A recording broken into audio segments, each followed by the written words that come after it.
नमस्कार, आप देख रहे हैं डेली न्यूज बिहार का नंबर 1 न्यूज बुलेटिन। आज है 30 जून 2026 और आज हम आपको दिखाने जा रहे हैं बिहार की वो 10 बड़ी खबरें जिनका सीधा असर आप पर पड़ने वाला है। अगले 10 मिनट हमारे साथ बने रहिए क्योंकि बिहार की कोई भी खबर आपसे छूट नहीं पाएगी। तो चलिए शुरू करते हैं पहली खबर से।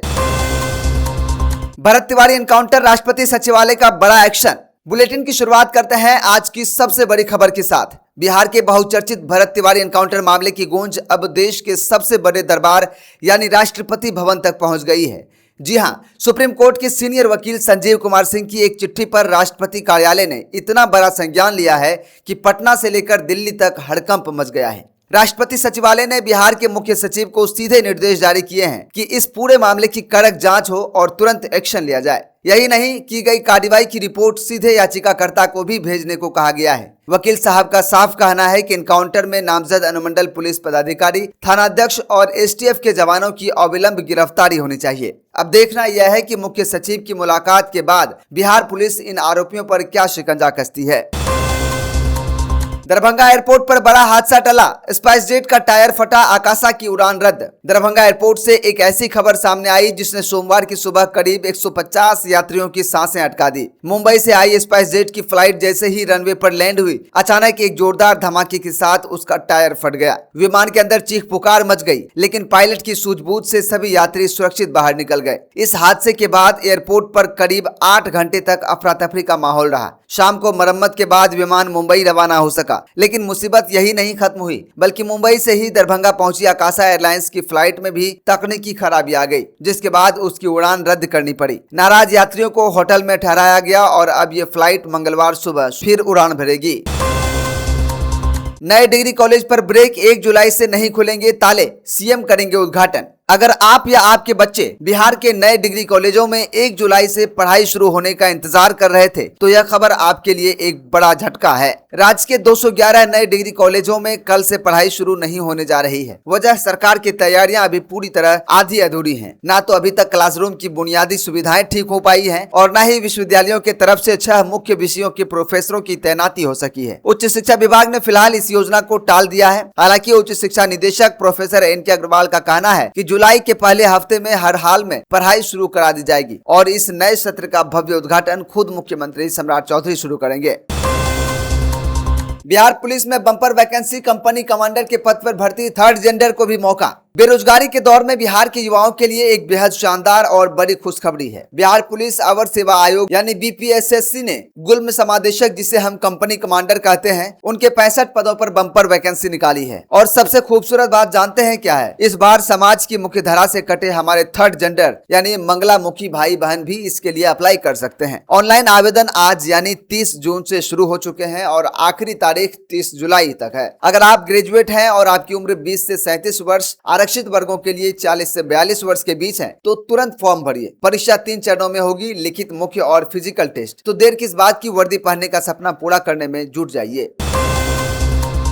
बिहार पंचायत चुनाव पर बड़ा फैसला, नहीं होगा परिसीमन, पुरानी सीमाओं पर ही होगी वोटिंग। बिहार के ग्रामीण इलाकों से राजनीति में दिलचस्पी रखने वाले लोगों के लिए एक बहुत बड़ी और राहत देने वाली खबर है। आगामी पंचायत चुनाव को लेकर पिछले कई महीनों से चल रही अटकलों पर सरकार ने आखिरकार फुल स्टॉप लगा दिया है। पंचायती राज मंत्री दीपक प्रकाश ने साफ साफ ऐलान कर दिया है कि इस बार चुनाव से पहले किसी भी पंचायत का परिसीमन यानी सीमाओं का बदलाव नहीं किया जाएगा। यानी आपका पुराना चुनावी गणित बिल्कुल सुरक्षित है। चुनाव तय समय पर और पुरानी सीमाओं के आधार पर ही होंगे ताकि प्रशासनिक देरी ना हो। इसके साथ ही मंत्री जी ने यह भी भरोसा दिलाया है कि अगर आरक्षण रोस्टर पूरी तरह पारदर्शी और कानूनी नियमों के तहत लागू होगा, जिससे किसी विवाद की गुंजाइश ना हो।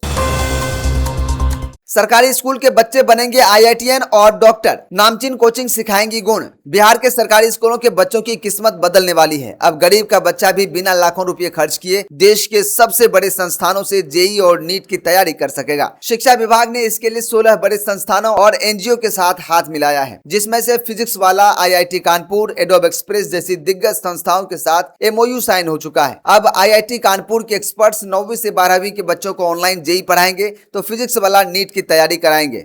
सोमवार से शुक्रवार तक ऑनलाइन क्लासेस चलेंगी और हर हफ्ते टेस्ट होगा ताकि बच्चों की प्रोग्रेस पता चल सके। बेहतर करने वाले बच्चे को स्कॉलरशिप और सम्मान भी मिलेगा। है ना यह एक क्रांतिकारी कदम? तो कमेंट करके बताइए कि ये कैसा कदम है।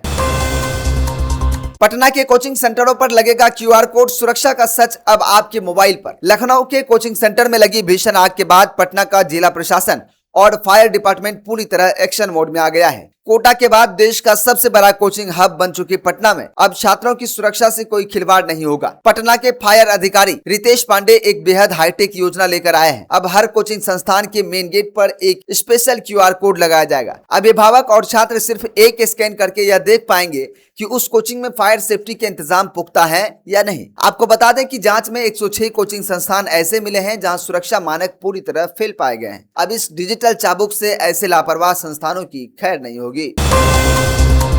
बिहार के समस्तीपुर में रेल यात्रियों की फंसी सांसें, 3 घंटे तक ट्रैक पर खड़ी रही डीएमयू ट्रेन। सोमवार को समस्तीपुर खगड़िया रेलखंड पर सफर कर रहे यात्रियों को उस वक्त भारी मुसीबत का सामना करना पड़ा जब हसनपुर रोड जंक्शन के पास एक पैसेंजर ट्रेन का इंजन बीच रास्ते में ही दगा दे गया। ट्रेन संख्या 72-287 अब डीएमयू जैसे ही सरकरा रेलवे ढाले के पास पहुंची, उसका इंजन अचानक पूरी तरह फेल हो गया। तपती गर्मी में यात्री लगभग 2.25 घंटे तक ट्रैक पर ही फंसे रहे। इस खराबी की वजह से पीछे आ रही एनजीपी उदयपुर एक्सप्रेस को भी जंक्शन पर रोक कर रखना पड़ा। लोको पायलट की लाख कोशिशों के बाद भी जब इंजन स्टार्ट नहीं हुआ तो समस्तीपुर से दूसरा वैकल्पिक इंजन मंगाया गया, जिसके बाद शाम 5:15 बजे ट्रेन आगे रवाना हो सकी।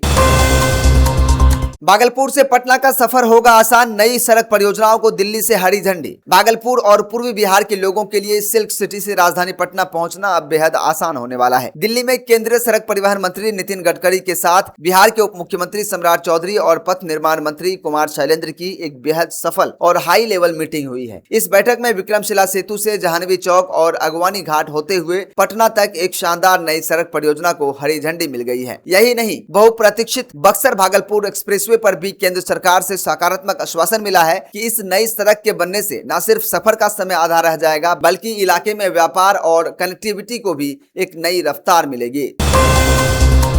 बिहार में मानसून का महा अलर्ट, अगले 5 दिनों तक भारी बारिश और वज्रपात की चेतावनी। दोस्तों आइए अब बात करते हैं मौसम की, जो आपके लिए सबसे जरूरी चेतावनी है। बिहार में मानसून अब तक पूरी तरह से सुपर एक्टिव हो चुका है। मौसम विभाग ने आज यानी 30 जून को राज्य के कई जिलों में भारी से बहुत भारी बारिश का रेड और ऑरेंज अलर्ट जारी किया है। सिर्फ बारिश ही नहीं बल्कि 30 से 50 किलोमीटर प्रति घंटे की रफ्तार से चलने वाली तेज हवाएं और आसमान से बरसने वाली आकाश से बिजली यानी वज्रपात को लेकर लोगों को सावधान किया गया है। यह सिलसिला आज से शुरू होकर अगले 5 दिनों तक यानी 4 जुलाई तक जारी रहने वाला है। किसानों और यात्रियों से विशेष अपील है कि खराब मौसम में पेड़ों और बिजली के खंभों से दूर रहें और सुरक्षित स्थानों पर ही शरण लें ताकि किसी भी प्रकार की कोई जान माल की हानि ना हो।